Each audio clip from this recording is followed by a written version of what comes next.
Welcome everyone. My name is Kate Beach. I'm currently the Acting Secretary of the Queensland Nurses and Midwives Union. I'd like to begin by acknowledging the traditional custodians on this beautiful lands and waterways in which we meet. As I am usually on Yagara Turrbal country, but today I'm in Gimoy Wallabara Yindinji country, which is up in Cairns. So I'd like to pay deep respects to elders past and present and extend that respect to all First Nation people joining us today for this beautiful and exciting webinar celebrating our professions, the great professions of nursing and midwifery. In terms of this year, you'll notice I've got a little yes over here. We just like to reconfirm QNMU's commitment to the Uluru Statement being delivered in full, and obviously encourage people to learn more before we get to the voice referendum later this year. And you can get more information from yes23.org.au. Also, all gatherings at the QNMU, we like to ensure people are safe and respected. So in terms of that, we've got something on our screen. I'll leave that with you, Ebony. In terms of safety and respect, all QNMU gatherings, no matter what we're doing, small, medium or large, should be free from all forms of harassment, discrimination and racism. If you feel that your safety or you haven't been respected or you aren't being respected in the conversation, please let myself or Ebony know. And if there's any problems, obviously we'll work through them with you. And if you feel like you need to talk afterwards, we can do that too.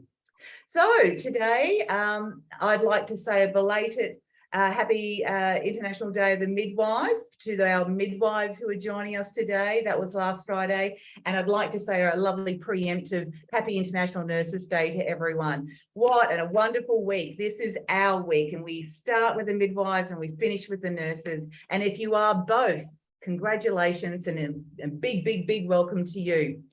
So tonight we've joined to celebrate our professions by hearing some of the stories from our own crew. So tonight we've got Kelly and Sunita joining us, and they're going to talk a little bit more about their journeys in nursing and midwifery, and tell us a little bit about what they're doing and, you know, how they're celebrating or how they're connecting with the International Days of Celebration for us. Now, in terms of today, we've also got a little prize draw. So I'm just going to do that quickly now so you know. So in terms of everyone who's here, your names are going to go into a random prize generator. Woo! Ebony's going to sort that out. And there's 3 prizes up for grabs. The first one is, and this is all from eNurse. So the eNurse has provided these prizes for us today. Elite dual head stethoscope and case. Yeah, who doesn't love a stethoscope with a case? Second one is scrubs up to a value of $100. Get yourself some new kit. And the last one is an elite travel coffee mug. I mean, that is a complete package for any nurse or midwife. So your names will go randomly in, and Ebony will contact you by direct message afterwards in terms of if you've been selected one of the winners. So a little bit of fun there. So in terms of today, I'm going to get started. Kelly Trudgeon. Kelly is a counsellor at the QNMU, and she's also co-chair of the First Nations QNMU branch. She won the Excellence in Leadership and Governance Award in 2022 in a very glitzy event that should have happened in 2020, but because of a little thing called COVID, we had to go online. So Kelly is a proud Gumbenja. You correct my pronunciation, Kelly, on that. Woman currently living and working on Yagara and Turrbal country as a Director of Nursing and Clinical Engagement with the Office of First Nations Health. Her areas of focus are First Nations health outcomes and the development of a strong First Nations workforce. Kelly has over 30 years of expertise in nursing, including advanced clinical practice, clinical leadership, and health management within both the military and civilian nursing contexts. Her lived experience with First Nations health is both personal and from working in her rural and remote areas.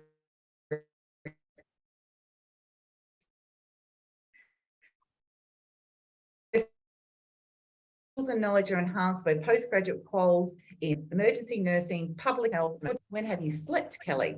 Kelly's passions for the nursing profession has resulted in her building continued relationships with her peers as a recognised mentor and leader. She's always ready for a good yarn, and that's true, and about anything that's nursing related. And the reason for this, she likes to get people excited about the things she is excited about, and I can vouch for that. So Kelly, welcome to today, and over to you. Again, Najwin, it's I am Kelly Trudgeon. I'm a Gumbaynggirr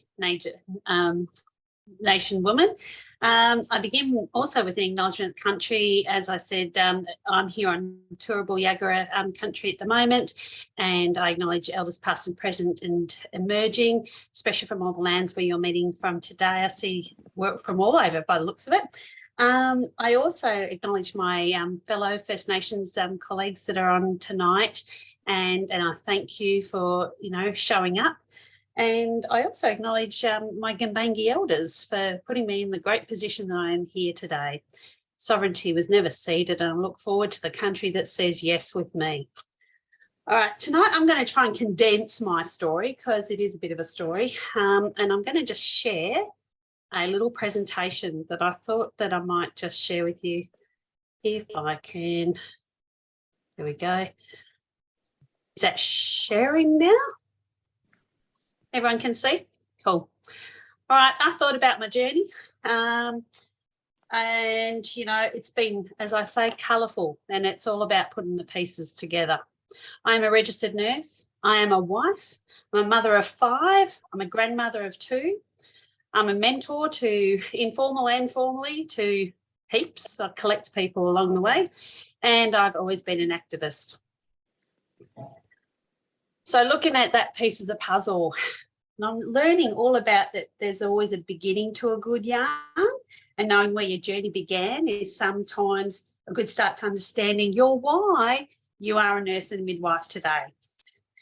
So reflecting on my past experiences I've had, and I'll tell you what, it can lend itself to multiple yarns. We don't have time for that tonight. I've already been told I've got a time limit. So I just want to share a small piece of my puzzle, just with a bit of insight of my enlightening moments, okay? So knowing your why does come with looking, and sorry, I'm looking at my notes here, looking at who you are and what influences you, as well as how you influence others. So I had a little bit of look at that, and, I was born to 2 strong Labor Party parents. I don't think I had a choice, when I came out of the womb. And I had a mother who was both a nurse and a very strong unionist, and she still is today she's in her 80th year. I have strong family and cultural bonds through my Aboriginal and Dutch heritage. I've always felt the need to care for people and to serve others, thus probably that cross-pollination of me being a nursing officer in the military. And I've always had a strong and inquiring mind that has always questioned the why we do things, and why the systems work or don't work. So I reflected on that, and my little story begins with, I went hospital nurse training. I had the choice. I could have gone to uni, but back then I went, apart from not wanting to live with my 8-year-old sister in a little 3-bedroom house in Canberra, I went because hospital-based training was an adventure. I got out of Canberra, went to Royal Adelaide, and lived in the nurses' quarters, and we all know what goes on in nurses' quarters. But with my aim, I was always going to join the regular army as a nursing officer because I wanted to save soldiers from dying, apparently. I've worked, as Kate said, in a combination. I've worked in public sector, private sector, defence hospitals, community-based programs. I've worked in travel assistance. I've done medical repats, and I currently work in the Department of Health. That's across 5 states and territories in Australia, and I've also worked in the UK. And as Kate also said, I've got a few postgraduate qualifications. There's always room for more, I believe, because, when you fill your toolbox. So, yes, I am an emergency nurse by trade, but I love all things, I guess, with that disaster management. And I am an aviation nurse, and I love public health because for First Nations and for all peoples, public health is where it begins. So putting together your puzzle, I had to think about those defining moments along my journey, because people sort of said, oh, why did you do this and why did you do that? Well, initially, a lot of it wasn't in my control. We had to make a choice. I was in the army. I met my husband on Anzac Day, and I told him I love tall, dark-haired men, and that was it. But he was in the Navy and he was a junior sailor. I could work in Civvy Street. He didn't have a career in Civvy Street, so I had to choose to make him the career partner. I also had a really career-defining moment in the early 90s where I was diagnosed with a latex allergy. And back then it was, ooh, scary, can't actually work as a nurse. And I went down this, oh my goodness, what if I can't be a nurse? What am I going to do? You know, so I had to leave peri-op at that stage and then jump into, well, the world of emergency nursing. I also had those career moments, which I'm sure many of you have had, where motherhood comes along.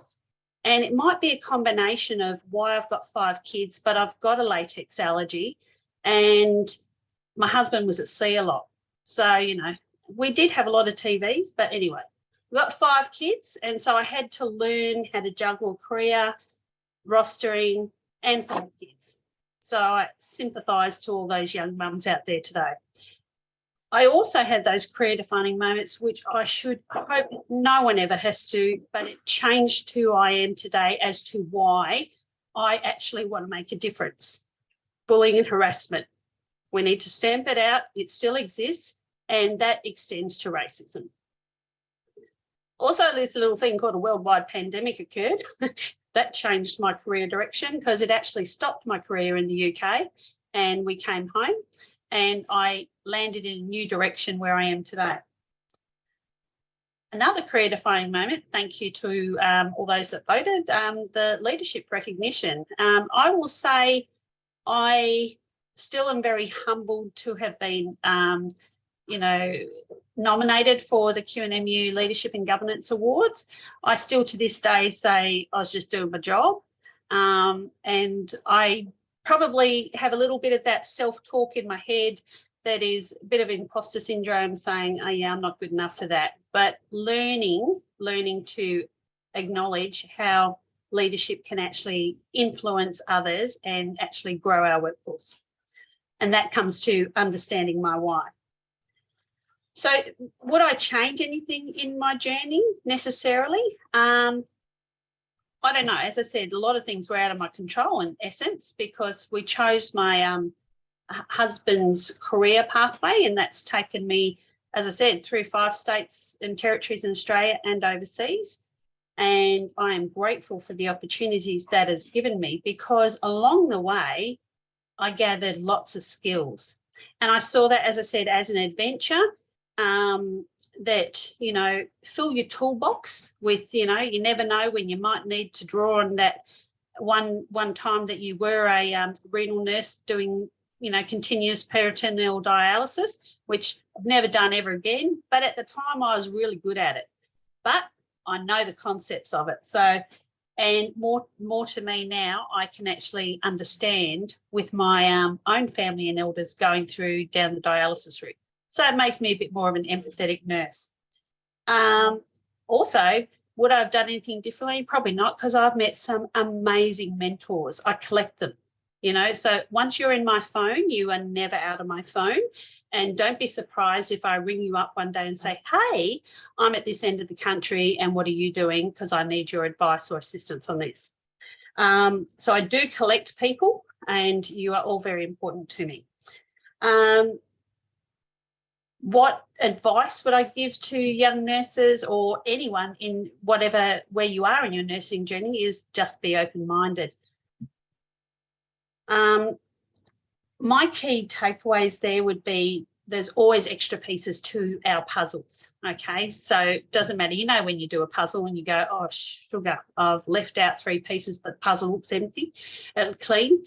So it's like those extra pieces are try and find your why and don't be afraid of change. Like as a nurse, as a midwife, we're in a dynamic healthcare industry and there's always going to be change, whether it's new technology, innovative practice models, just new people on the ward. You know, you go away for holidays and you come back and there's new faces and you go, hey, hello, I don't know you. But, you know, so there's always going to be change. My important things that I'm catching on the way is establish your own KPIs.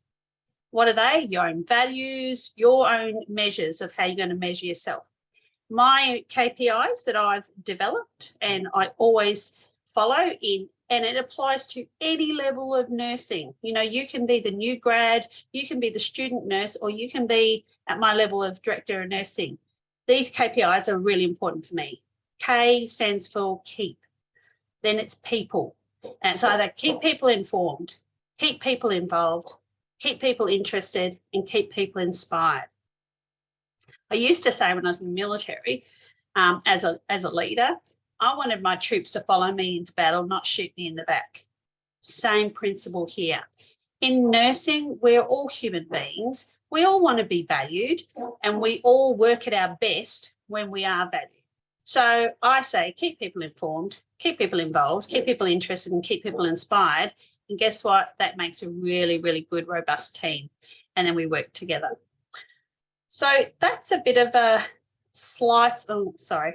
That's a bit of a stop share. That's a bit of a slice of my story. Obviously, I could yarn on forever, but apparently I've got to keep to a time frame. So I'm going to leave it there, Kate, and hand it back over to you.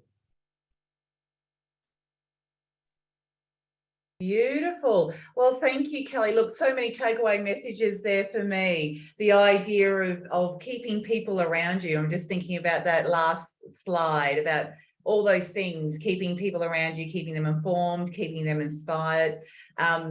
Kelly, I admire and love the spirit that you have for the constant journey that is nursing, and understanding that it is full of change. And I think what I heard there was the level of acceptance.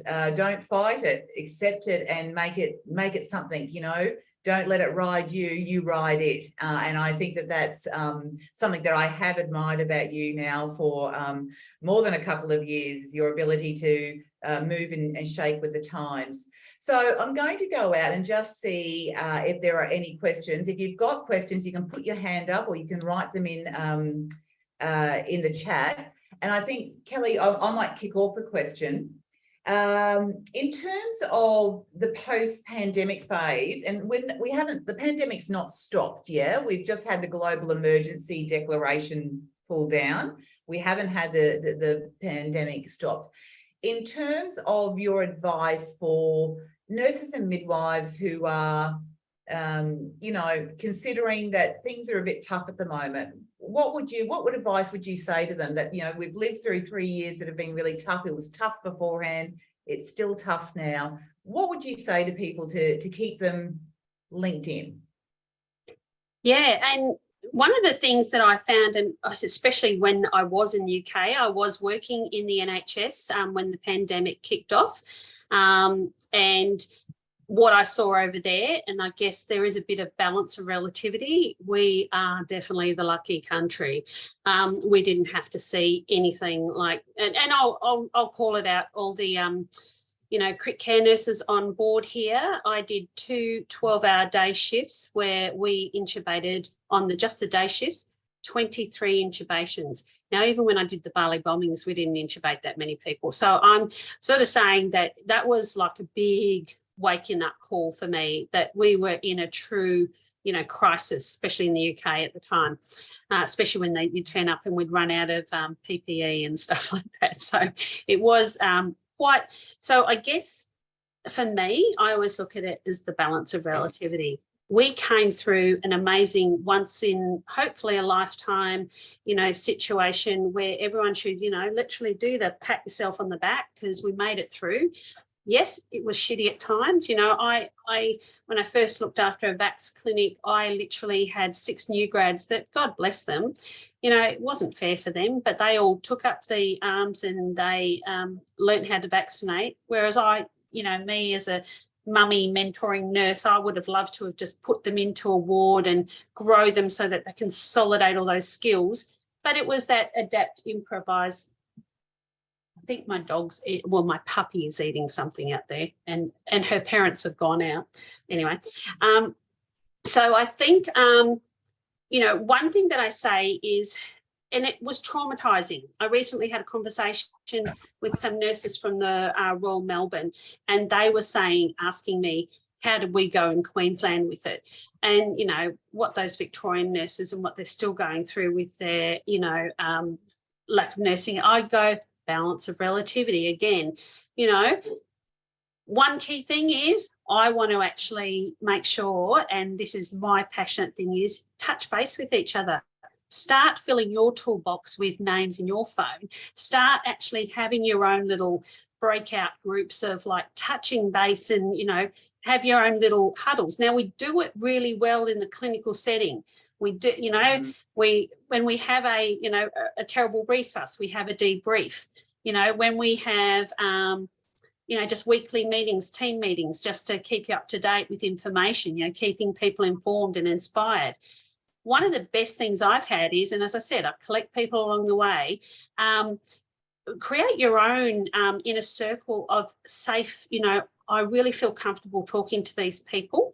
And how about we just get together once a month and just get on Teams or get on a Zoom meeting, or, go down the local coffee shop and meet and actually touch base, because I think that's something that keeps nurses, giving them that balance of relativity and the guts to keep going and get up every day and do the same thing.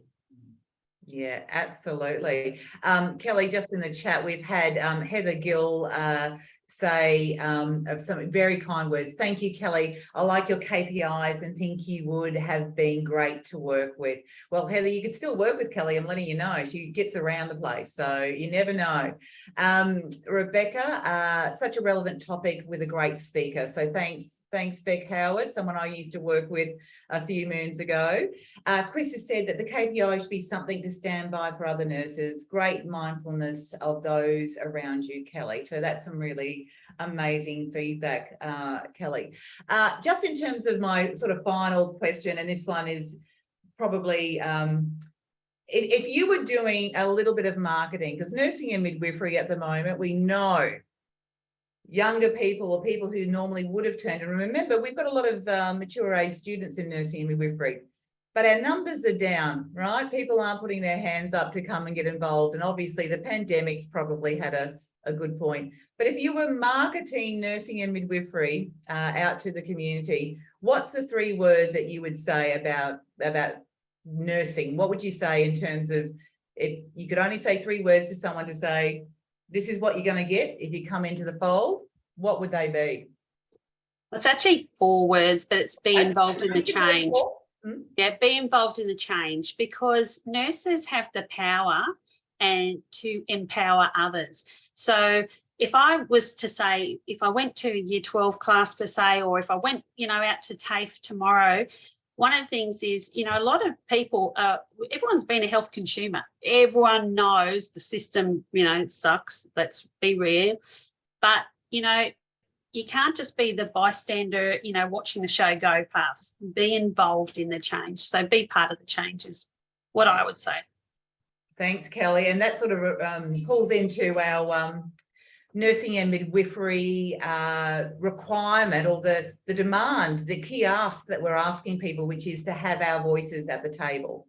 So the idea to be a part of the change, you've got to have your voice, you've got to have the table, and sometimes you've got to invite yourself to the table, or in some cases you make your own table and then you turn the invite around on people and you say, you can come to my table and talk. So I think that's a great way and a great segment to segue, to moving through to our next speaker. So can we just have a little bit of an electronic round of applause?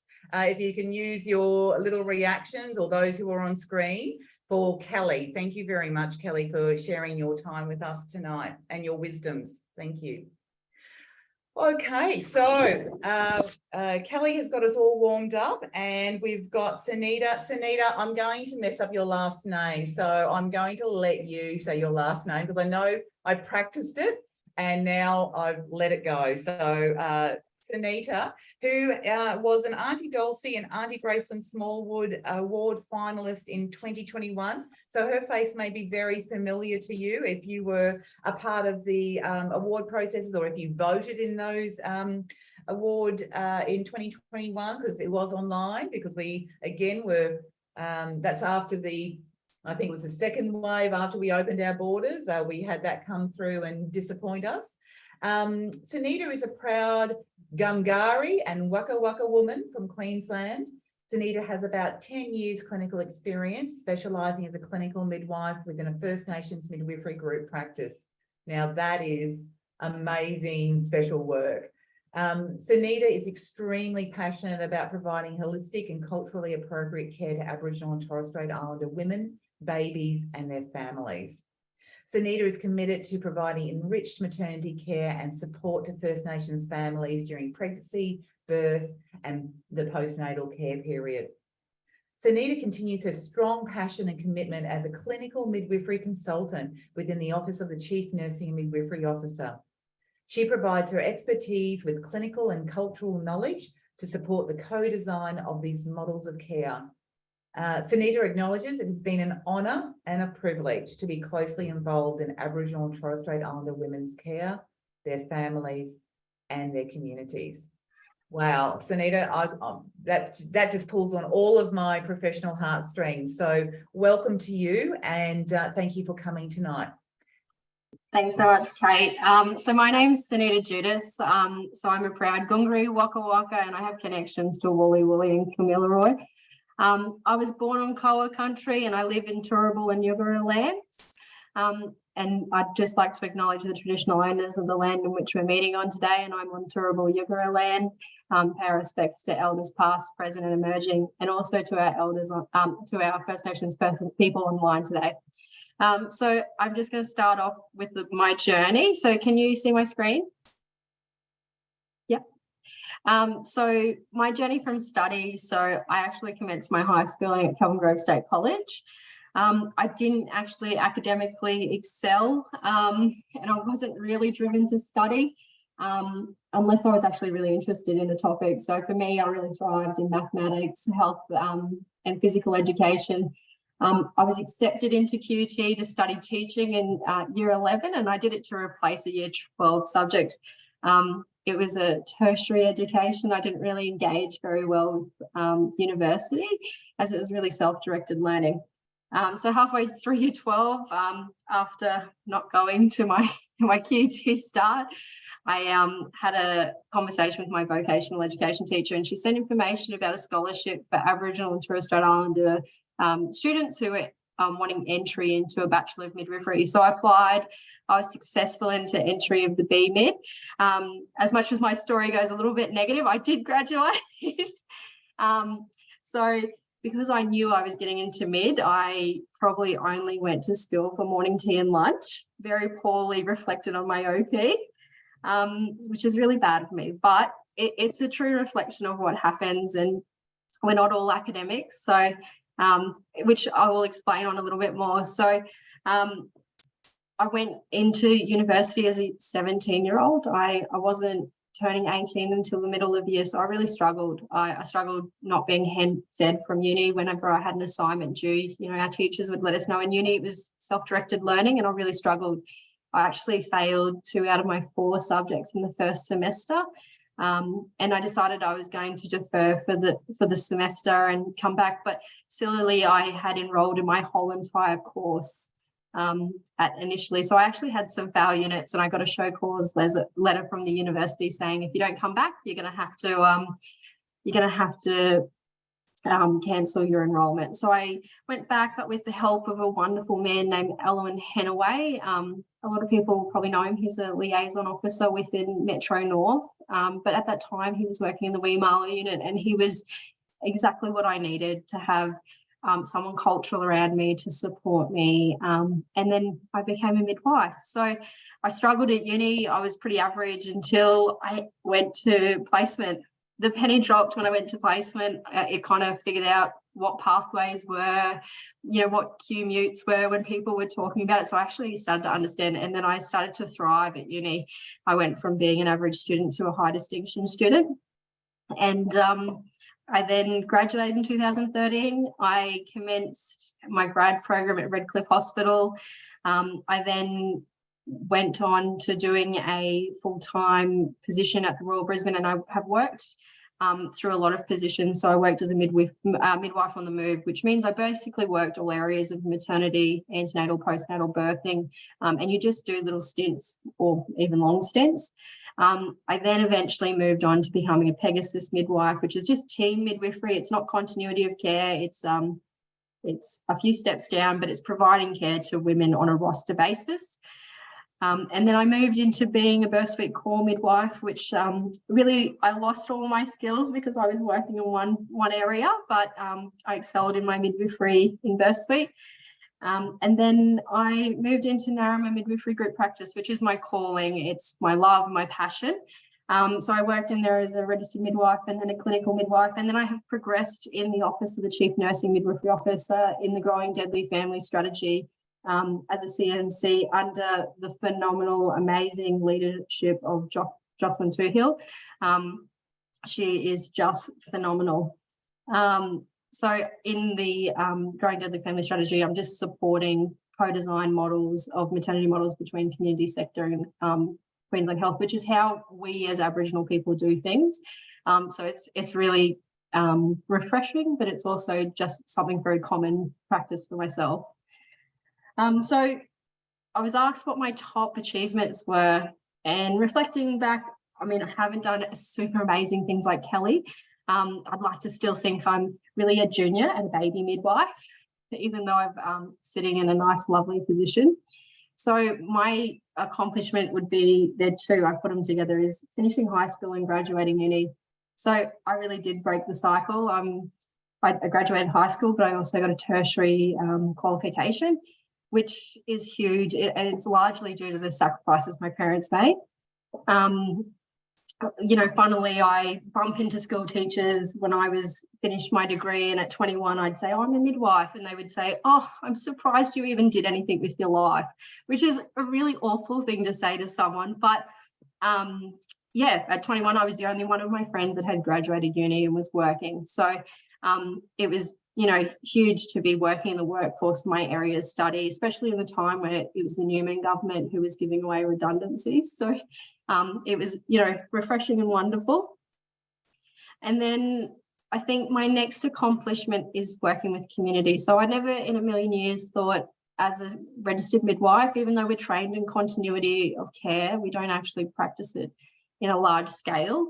But I was working in mainstream care, and I never thought as a First Nations woman I'd want to work in First Nations care. I used to say awful things like, I've got my own problems, like, I can't be there and be a cultural support for other people. But I was so wrong. It's my favourite place to be, and I cannot see myself working anywhere else. And birth is a baby's first ceremony, and it's sacred for families, and it's really an honour and a privilege to be working with First Nations women, their families, and the communities. It's instilling our ways of knowing, doing, and being. So it's really beautiful to be in that space. And then my next one is being an auntie, because I love my family and they're so beautiful, and for my future generations, they're going to have better than I ever had. So yeah, it's really nice. Sorry. So I don't know why I'm getting teary. Sorry. So my top 3 learnings is sometimes you fail. So I'm a really big perfectionist, which you probably don't realise because I quickly threw together a PowerPoint. But it's okay to fail, because you learn from your experiences, and the challenges and mistakes make you really resilient. So I found that you grow professionally and personally when you're not at your best and you don't achieve everything. It's how you learn. So playing it safe will just make you slide by and be really stagnant. It's realising where your passion and your strengths are. So, I never realised I was going to be super passionate in this space. So it's only allows you to flourish and others around you to flourish. So you can complement your team, and you can be reliant on those strengths and and also on the, you know, you can be aware of people's weaknesses so that you can only enhance each other as a team. And my top other learning is to have a laugh. Going to work is not a drag. It doesn't have to be a drag. Yes, we do life and death stuff, but it still doesn't mean you can't have fun and be optimistic and be a better, happier, healthier person. So my top 3 advice for everyone is, when you start a job, to sit back and watch. It's really important that you get to know what's happening in an environment, how the team operates, and you don't just come in guns blazing. There's already instability with change in the team, and it's really important that you just sit back and you watch that space. That we all have really big lived experiences, and mine is not the same to anyone else's, and it's not the same in regards to culture. So we don't know, you know, what's an unconscious bias that we're exhibiting in a team environment. So it's really important that we be reflective on ourselves and be the best person we can be within any environment, regardless if you're operating in a team, singly, talking with our women and our families. And that work is left at the door when you come home.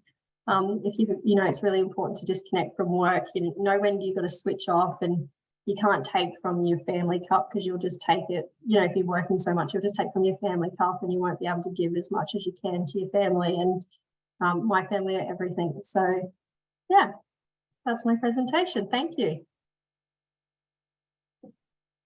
Thanks so much, Sunita. And look, in terms of Kelly's got a question there, but I just think in summary, what I have taken from you tonight is it's that old line: if you love what you do, you find your passion, you'll never work a day in your life. Yeah. I genuinely feel like, you know, people are like, oh, you've got to do it on call tonight. I'm like, oh, I'm going to be birthing someone, you know, someone's baby. This is, you know, someone's family member, and, you know, it's going to be the most important day in their life. So yeah, it's never a drag. And people will always remember how you made them feel. And I think from the way you have been talking about your practice, you practice in a way that is empathetic, it's connected to culture, and it's connected to that respect and that honouring of the people you get to take care of. And I think that's something all of us tonight we share. We share a connection of how magical those moments are, and you can't put it into words. So you can't really write books about it. You can write around it, but unless you're doing it and experiencing this is our secret code, right? Yeah. This is the way we connect, because we know about that magic. So I think your expression of your story right from the beginning, and whose road is linear? I don't know. I'm thinking about everyone who's online, and I don't know if anyone is going to say my road was just a straight track, right? There's bumps, there's curves, there's not even a road sometimes. And I think what I've taken from both yours and Kelly's story is the importance of connection, the importance of mentoring, and having people around you that are there to be your number one fan, but not in a way that's sort of a sycophant. It's about, come on, let's get it on. Let's do this. And I believe in you. And it's going to take some work. We're going to get there. And I've taken from you, I think you're very humble. Your approach to your career is very humble. You've done a lot. You're in an amazing position. You've got so much influence. And nurses and midwives today strive to have that influence individually, in our teams, in our hospital and health services, and within our clinical professional family groups, right? Allied health doctors. So I've really loved listening to your story, and I'm going to open up to questions now. And I'm just going to go to, I think Kelly had the first question. Let me go up here. I'll just go through some of the beautiful chats so you know. Kelly's a big fan. She loved that you found the cultural support that you needed. Well done. And this is from Angela. You're amazing and have lots of time to continue to do more amazing things. Kelly, again, proud of you. I love that you can identify resilience is a key characteristic in achieving your goal. And what I love about resilience, I love resilience when we talk about it, when nurses and midwives talk about it ourselves. I'm not a fan of resilience when a politician or a manager is talking about it, because it's not what it means. So I like when we own resilience. So I'm glad that Kelly's raised that. And Kelly's asked a question. Can I ask whether you would have been receptive to midwives coming into uni to mentor you during the student phase rather than just the clinical placements? I would have, as a first, I find, not just necessarily the First Nations person, but I find that I have a different learning style. I'm not so much an academic, so I felt if I would have had a mentor, I probably would have thrived a little bit more in university, so that I could have had support around me. I do acknowledge that when I would have loved a First Nations midwife. When I graduated, there was only probably 100 in Australia. I don't think there was a giant number as we have now. We're not a giant number now. I think we're only a very small percentage of First Nations nurses and midwives, but let alone just as a midwifery. But I would have been really receptive to midwives coming into uni. I think it would bridge a gap as well. I mean, I was one of the youngest in our cohort coming through. I wasn't a mature aged. I didn't have any life skills, or, I was still 17. I was still a child. Yeah. So it's been really helpful for me. Well, you and I have a similar story. I started when I was 17 as well, and I didn't turn 18 until the middle of the year. And when I look back at what people were asking me to do and what I was doing, I think, oh my God, do not give a 17-year-old a nasogastric tube. But anyway, people were, and here we are all now, safe and sound. Kelly's got a hand up, so I'm not sure if you want to add to that. Yeah, just wanted to, as an addendum to that, and I'll preface it that because I am also a very proud mum of a first-year student nurse this year, and she's only 18. And look, I'm not going to, make excuses for her, but she's finding it struggling, partly because she chose to go to South Australia and she really misses her mummy and daddy. But she's also finding it hard because she's dyslexic, and she is. And I saw there, Angela's, she pinched herself because she's not academic. She's a hands-on learner. And I think Ashlyn would have really, as I said, I was really fortunate going through a hospital-based, all those old hospital-based nurses on board, hands up. Yay, celebrate, because I think there's a place for it as part of our professional career, because I know that Ashlyn would thrive in that sort of environment. It's monkey see, monkey do, that's how she operates, and she can click on like that. But my question about the mentors was, they haven't even seen a registered nurse yet. They've only seen the nurse educators.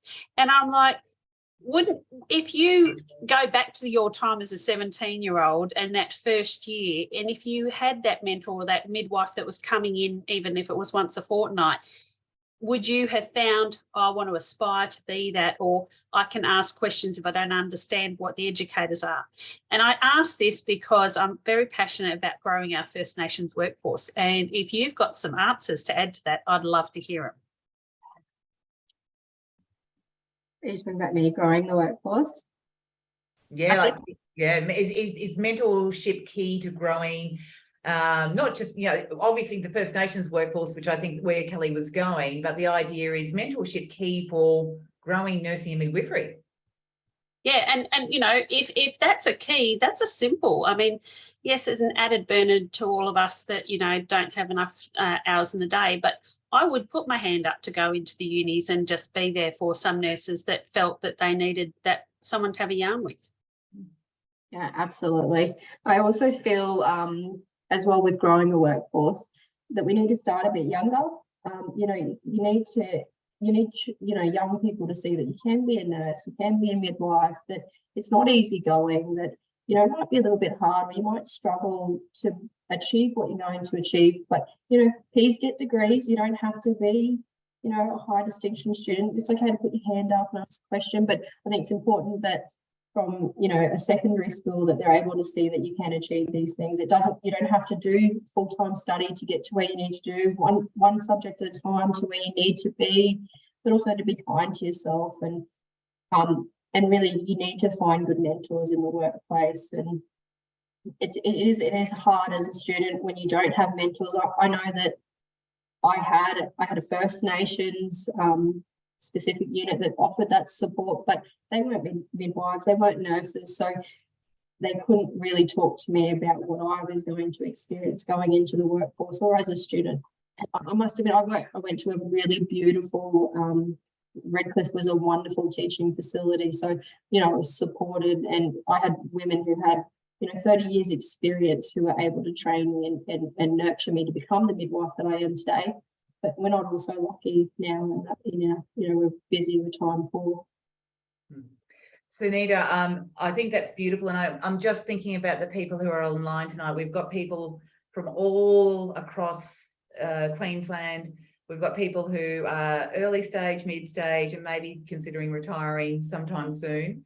And I think that's something that we should exchange a little bit more, is the importance of knowing that someone has 30 years experience and that they're sharing it with you, and that you are relishing every moment of it, because we don't, in our busyness, we don't always know about that exchange and how important that's been to you, and how important that has then transferred or transformed your care with the people that you look after. So mentorship and being a mentor, it's a gift for both parties, I think, and it's a gift that keeps giving.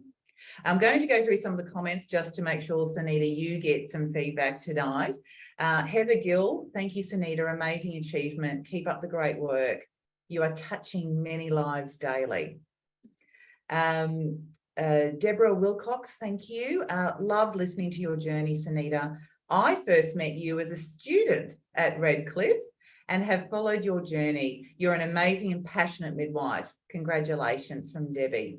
Oh, yeah, there you go. Once you've connected, you never lose that connection either. Chris Johnson, never. It is an adventure. Thank you, Sunita. Loved your journey and honesty, re the up and downs, and loved your presentation. Chris is one of our QNMU counsellors at the moment. Leg, also known as Leanne, but preferably as Leg. Love meeting a fellow person who tears up. Oh my goodness, Leg does tear up. It means you are passionate and love what you do. What an achievement and great story for all of us who are not academic. So you've connected with people who don't identify in that world, maybe ever. I know some people come to it at different times, but there you go. As Kelly said, Angela said, I pinch myself every day, and I'm also not an academic. I'm a hands-on learner. And Angela's got great stories too. She's traveled the world with her nursing. She's done amazing things as well. And she's transferred and transformed people, and their lives in not just this country, but in others as well. And Sunita, oh, that's you. You've just said thank you. And Rebecca Howard, now I'm talking about connections. Rebecca Howard and I, too many moons ago now, we met. Learning is rarely perfection for any of us. Thanks for honesty. You should be very proud. So that's really lovely. And we've had some really lovely reactions. And Chris Johnson said, as a hospital trained nurse, midwife and psychiatric nurse, that's right, you would have been a triple certificate in the day, Chris. He says he totally gets it. Angela, yes, well, they're all true, Angela. You've done some terrific work on the Mercy ships and other things too. And that's what I love about coming together in these events, because literally when we start telling our stories, these are stories that, people want to hear, not just inside to keep our connection alive, but people on the outside want to hear it too. They don't want to just hear the pandemic stories. They want to hear the stories about how we feel about the work we do and how we feel about that magic that we know that we create between people and in community. So never, ever, ever diss your own story, because I could guarantee we could tell 68 stories tonight, and there would be tears, there would be laughter, there would be connection, there would be similarities. And I think, Sunita, you said something also we have similarities, but none of our stories are the same. It's a snowflake, right? Every snowflake's different, and all of our stories will have a different lens. And that's about intersectionality, isn't it? Who we are, where we come from, the connections we've made, whether we become parents, whether we become partners, whether we go off and do more work. These are the things that bring us all together. So I'm just wondering if there's any more questions from people in terms of Sunita and Kelly's presentation, because if there are, this is the time, because we're coming down to the last 9 minutes of the session. And if there's not, I'm going to keep asking questions, because I'm full of questions. So let me know, direct hand up if you've got something. And if you don't, I'm just going to ask another question of these two amazing women. Sunita and Kelly, if you could give a piece of advice to a person who is 16 at school and they're going, I don't know whether to be a nurse or a midwife or an IT expert, what would you say? How would you, what's the line that you bring them around on? I'll start with you, Kelly. Yeah, because I just had this conversation to a teenager on the weekend when I was playing rugby. Yeah. And she asked me the same sort of thing. I think she's in year 11, and she said, oh, I don't know whether to become a nurse. And she didn't actually go down the midwifery way, but I said, look, there's lots of different types of nurses, lots of things. And I think she wants to be a nurse, but then she said, oh, but I might want to be a writer. I said, sister, why don't you just go to uni, be a fantastic nurse, work part-time, then you can pay your way to be a writer. And so she went back to her mum and goes, I'm going to be a nurse, and so then I can go part-time and be a writer. Yeah, absolutely. And that's what I said to her was, it's a family. You can get a job anywhere, love. You just go do your nursing first. That's what I love about nursing and midwifery. I like that level of flexibility of having being able to work and maybe shift work to be convenient for study, family, a second sort of creative job that you want to do. It is quite complementary to your brain. You don't have to stay on a linear pathway. So, Nita, what would you say to a 16-year-old going, oh, look, IT's big at the moment, not sure about nursing and midwifery? I normally sell them on money. No. They normally, when I do with a lot of the Deadly Start students, they always ask about money. Yeah. They always ask. But no, I normally just tell them to do something that they really are passionate to do, wanting to do. I try not to. I say nursing and midwifery, it's a unique passion that you have to be willing to want to do. Don't do it if you just want to do, cosmetic injecting or things like that. I mean, it's a stepping stone, but you have to care for people in the process. So, it's not a stepping stone to that, but I just tell them to do what they want. I think we always need more nurses and midwives, and I tell them how rewarding it can be, and I normally give them a really good story about being part of, a birth and, watching the dad cry and how beautiful it can be. And then, seeing that baby come back or time for the next family member to be born. But, and how you become a part of a family, when you're providing care for families and, you don't actually realise the impact that you're having in that moment and how you can really contribute. You got to like people, don't you, to be a nurse or a midwife? You kind of got to like people, big ones, little ones and old ones. You've got to like them. So in terms of, I've got time for one more question. Hey, Kelly, and we'll have to go a little bit short because I want to I've got the winners. So I've got the announcements. So this one, Kelly. Hey, Kelly, you mentioned bullying and harassment in your presentation and that we need to stamp it out. We surely do. How would you go about it? What advice would you give to a new grad who wants to be the change?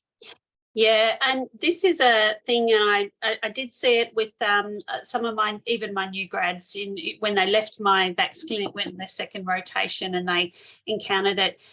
the key is you've got to find that mentor, find your crew that support you and love you, you know, whether, as I said, whether it's breaking out groups and you have coffee and catch up with anyone, or, you know, as I've always said to everyone on anything that I do with the QNMU, I've got a Queensland Health address. You can look me up, and if you need to call me, I'm always up for a yarn.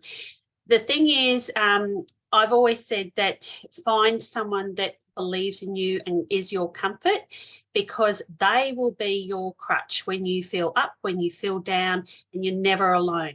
I will always be a strong advocate for calling out, you know, below the line behaviours, and always happy to advise. But if you're a new grad and you're still swimming in that ocean and it's really uncomfortable because, you know, I know the system can be daunting, find someone that you can identify and you feel trust in.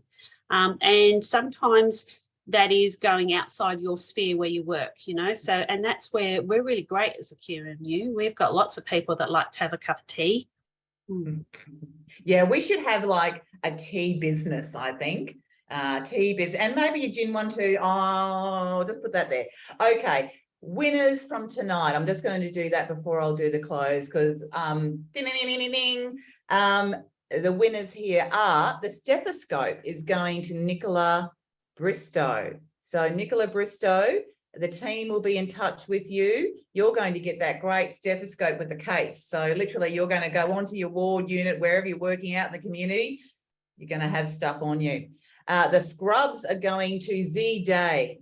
If you're on board, you are going to get a new kit.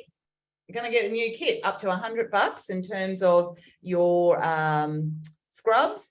And then the cup is going to Barong Zoo. And that cup will keep you alive at 1 o'clock in the morning, won't it? When it's filled with a cup of cold tea, but it will still be all contained in one space. It won't be over the floor, and that's important. So well done to you three. The team will be in touch to talk to you about how to get those prizes to you. And I'm just going to note, Melinda popped up there some in the chat. Melinda is a QNMU staff member. She's a nurse. She's our one of our wellbeing officers, and she's just reminded us that what she said, loving hearing the focus on and the importance of both informal and formal mentoring. Continuing this discussion, all are welcome to join QNMU's mentoring workshops to further discuss, explore, and encourage each other in this space. Anyway, there's some details there, but if you just go onto the QNMU website, go into the search engine and go mentoring, it's going to come up. And just some final little comments from Kerry, or Karen, I think it might be. You are both so inspiring. I agree. Thank you very much for coming and sharing the story. Kimberly, both presentations were amazing, very different stories, but both very uplifting. Nursing is such an honour. Years ago, I had a patient who told me she would never forget how I made her feel. I was so proud that day, and about 12 years later, I was contacted through work by family as it was her wish I attend her funeral. Oh my goodness. Felt sad, but so proud. Yeah. Congratulations. Oh, there we go to our competition winners. We've got that there. Thank you from Chris. Thank you from Anne Key. We've got thank you from Blessy. And Tammy Copley saying nurses and midwives are a deadly lot. Yes, we are. Yes.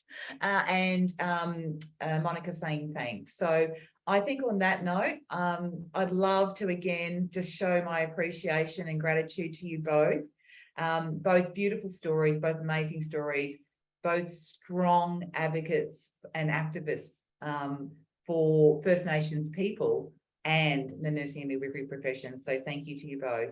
And for everyone else online, I'm going to extend that love and appreciation to you all. We all do amazing jobs. And I did hear one thing that really resounded with me, I think it was Sunita, that I'm hoping that you can find, because I know you've had it, and I know we've all had it, the fun in what we do. There is fun in what we do. And I think with our fatigue and the last 3 years especially, it can be easy to let that go. And that's one thing I think in our magic that we should never let go. have a little bit of fun. See if we can inject that into your days tomorrow. So thanks again to the QNMU team who